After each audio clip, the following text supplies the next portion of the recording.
Hi, I'm Tesla, a 25-year-old woman in Texas, and I share all the financial details of my life, which means basically showing you my life. If you see how someone spends their money, you see how they spend their time. I'm going to review how my July went financially.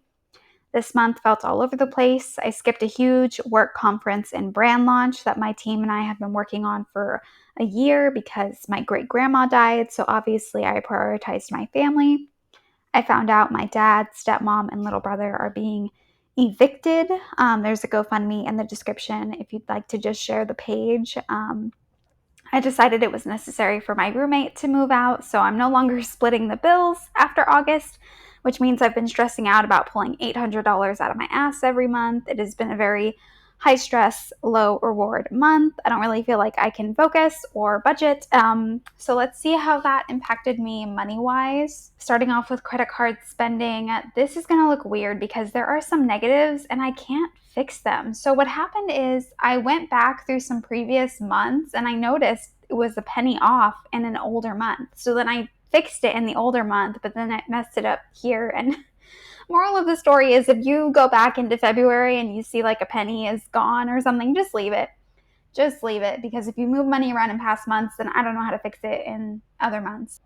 But anyway, I paid off my travel rewards card because my interest-free year was going to end in August, but I didn't know if it was going to charge me August 1st or August 31st, and I didn't want to pay any interest, so I just covered it all. I took it from my vacation fund. It was mostly a lending charge that I had been waiting on, but once I get paid back, it will go back into the vacation fund.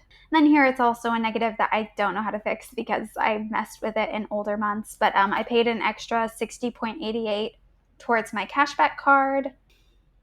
But overall, I paid $423.23, which was definitely a lot more than I was expecting to pay, but I guess it's nice to be debt-free on one card. I was surprisingly able to keep up with investing this month. In future months, I'm not so sure, but in July, I did hit my $1,300 target. I finished my Roth IRA in June, so I put that money into FundRise, which is a platform that lets you invest in real estate in small portions.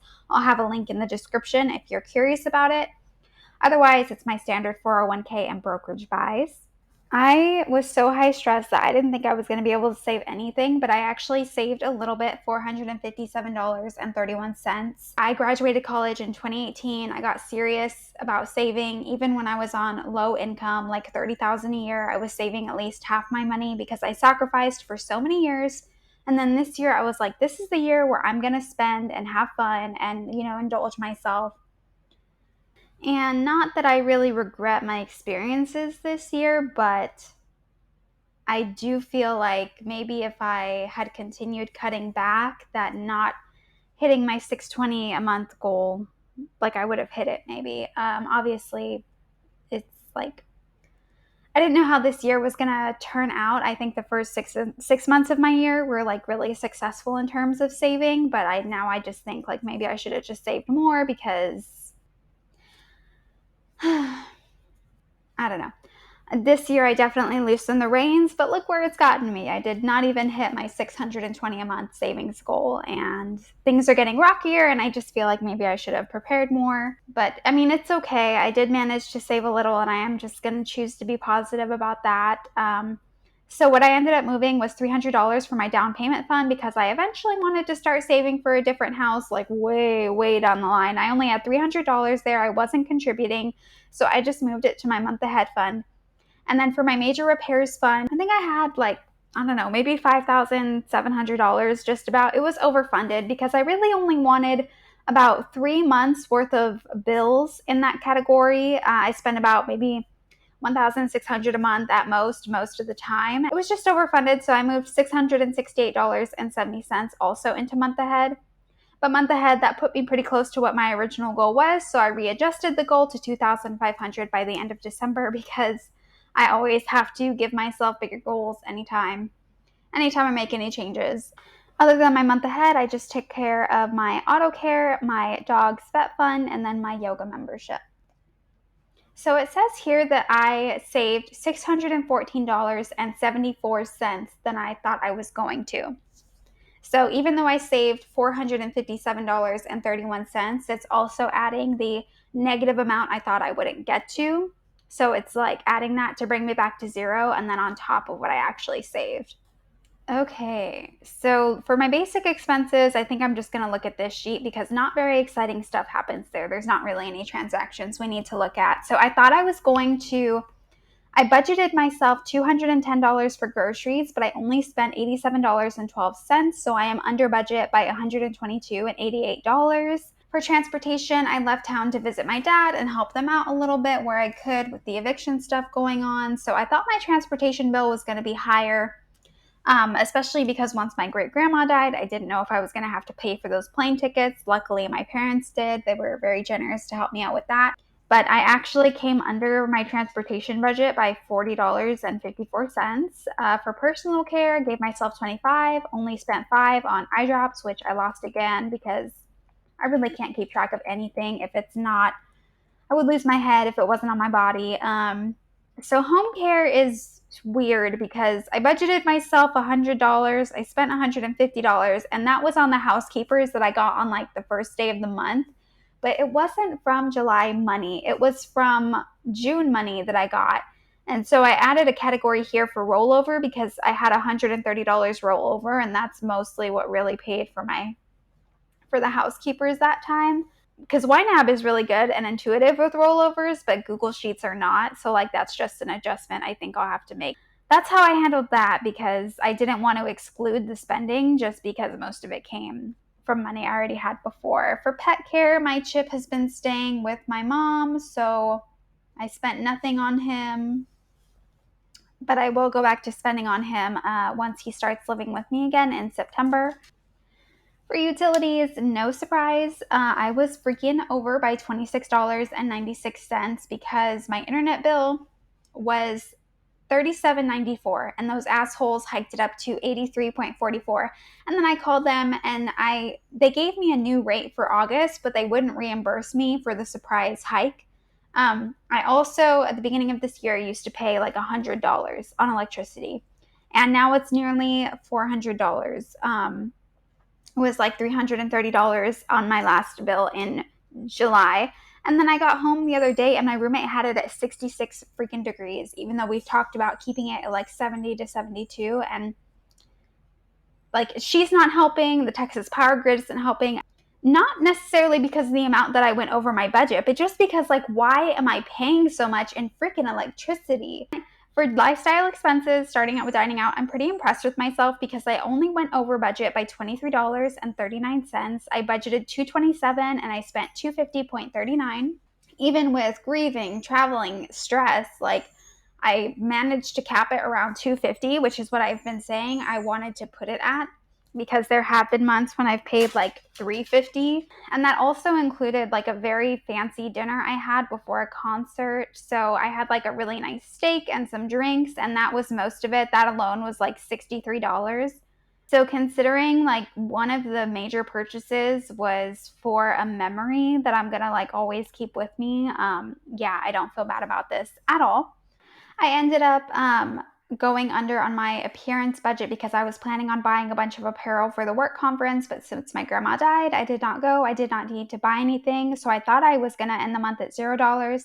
But my sports bra was wearing thin, so I tossed it and I bought 2 bras. One of them I was going to return, but I bought it in cash and then I lost the receipt and then I accidentally tore the tag. And so I'm stuck with it because I don't think Target is just going to give me $27 in cash based on my word. And that's why I'm an idiot, and that's why I don't pay with cash. The only reason I had cash is because we had to sell my grandma's van that we had kept for sentimental reasons, but I needed, money to help get my parents moving somewhere. And I only have a digital bank, so I can't even deposit cash when I want to. And it's normally not a problem, but, now I spent $75 when it could have been like $50, or actually it should have been less than that still.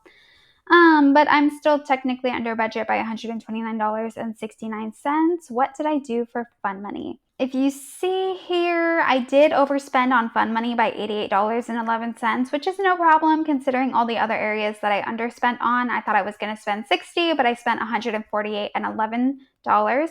And that's because I wanted to see Legally Blonde, the musical, for a theater show.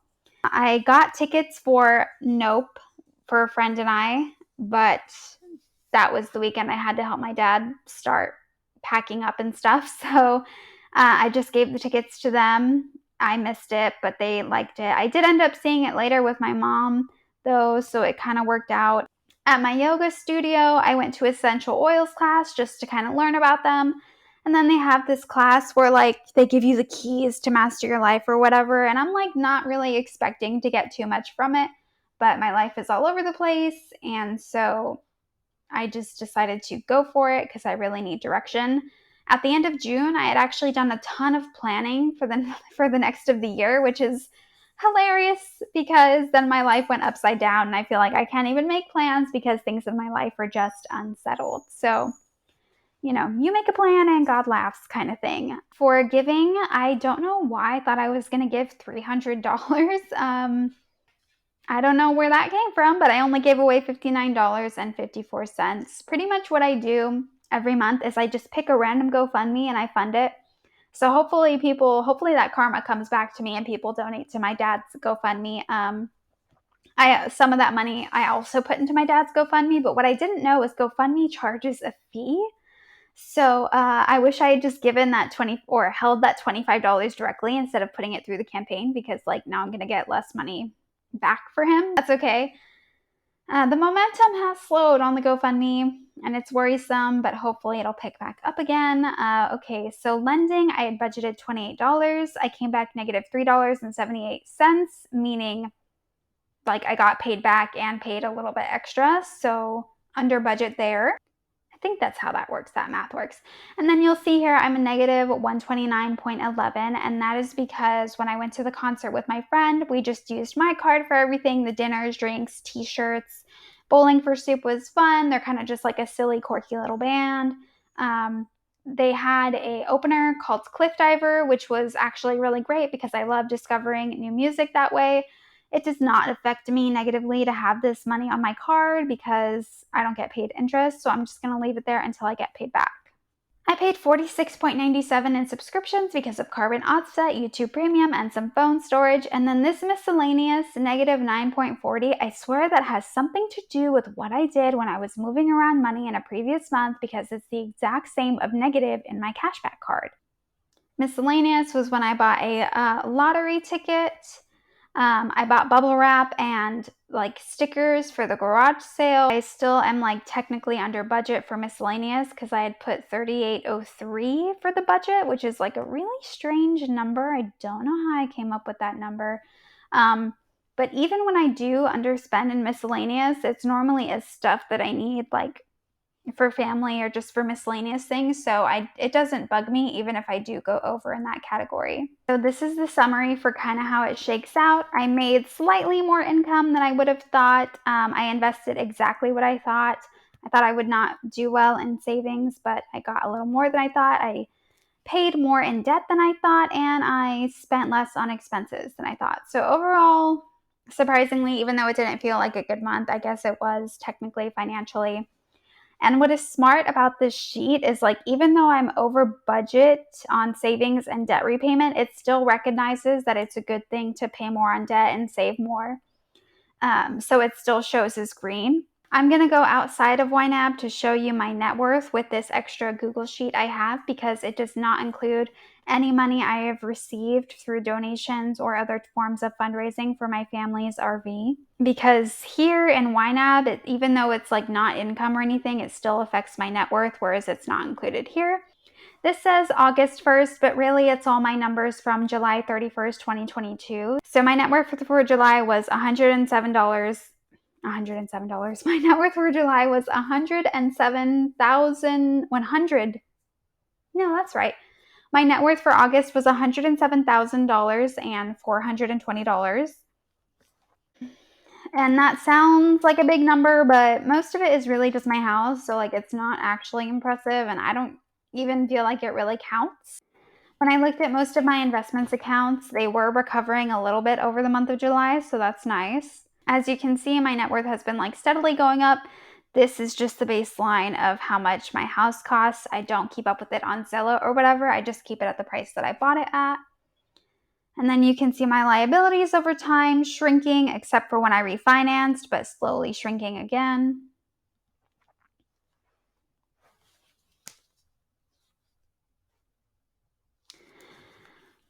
Okay, so I think that is everything. My first August paycheck video is already up if you're interested. My GoFundMe is in the description. You don't have to donate, but if you would just like to share the page or leave kind words, I would really appreciate that because you never know who's going to see it. And I don't know, this feels weird to ask. I don't even ask y'all to like and subscribe. Like, I intentionally never ask for anything, and then this is so weird. Okay, bye.